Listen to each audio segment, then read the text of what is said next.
The Samsung Galaxy A3 is a handset for those after a compact phone, one on an affordable contract, or a device that can be bought SIM-free without anxiety-inducing cost. Compare the price against the specs featured, however, and the A3 doesn't offer the greatest deal around. But alongside the entry-level editions, there are enough high-end features to trick you into believing for much of the time that you have in your hand a device that's almost as fancy as the Samsung Galaxy S7. Just a few years ago, most of Samsung's phones were plastic, even the fairly expensive devices. The Samsung Galaxy A3 demonstrates just how far the company has moved on from that style. This device is composed of glass and metal, with barely any plastic on show at all.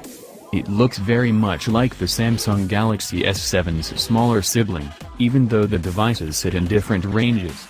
The most obvious thing to set them apart in the finish, where the Galaxy S7's colors tend to look shiny or metallic behind the glass top layer, the A3's are plain. For a phone made using some of the same materials featured on a device that's twice the price, it's a bit of a wallflower. I don't mind, but it does mean that the higher quality build becomes obvious only when you start using the Samsung Galaxy A3. Samsung hasn't skimped on the glass, either. The front and back are big brand Gorilla Glass 4, and the rear features curved edges for a softer feel. It's been a while since I've used a phone as compact as the 4.7-inch screened A3, but handling it was second nature. Picking up a friend's iPhone 7 a few days into testing the A3, Apple's handset felt big and awkward. Thankfully, there are no major features lacking as a result of its more diminutive size. Beneath the screen is a reliable fingerprint scanner couched between the two soft keys, just as in Samsung's larger phones. Also included is a headphone jack, plus the Galaxy A3 is water-resistant, too. Its UP68 certification means that an accidental drop in water is unlikely to cause damage. As is the case with the majority of new handsets, the Samsung Galaxy A3 has a USB Type-C charging port rather than micro USB. Storage is a reminder that you're not using a high-end phone, however. Following only a couple of days of use, the dreaded "you've run out of space" message popped up as I tried to install an app. The phone has just 16 gigabytes of storage.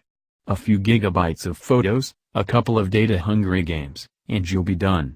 Note that there's a slot for a single microSD card in the tray, however, which holds a nano SIM. The A3, like the Samsung Galaxy A5, has an unusual speaker. Rather than sitting on the bottom of the device, it can be found on the side, above the power button. I often walk around my home with the podcast playing on my phone, and found that I tended to block the sound more than I would have on a device with a bottom-loaded speaker. However, at least muffled sound won't be an issue when playing games, regardless of which way you hold the phone. Speaker quality is fine, with enough volume to cut through some ambient noise.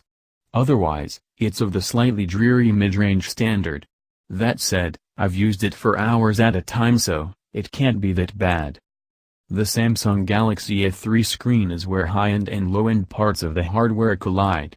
It's a 4.7-inch Super AMOLED panel with punchy colors that can be calibrated to suit your taste. For those who like a super vivid look, it's there.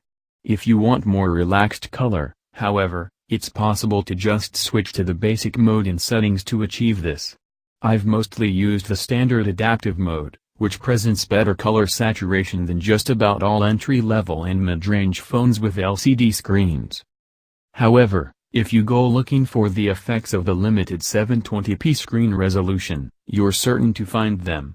While this isn't a bad resolution for a small display, Samsung's OLED screens tend to look a little fuzzy, unless they have a high pixel density.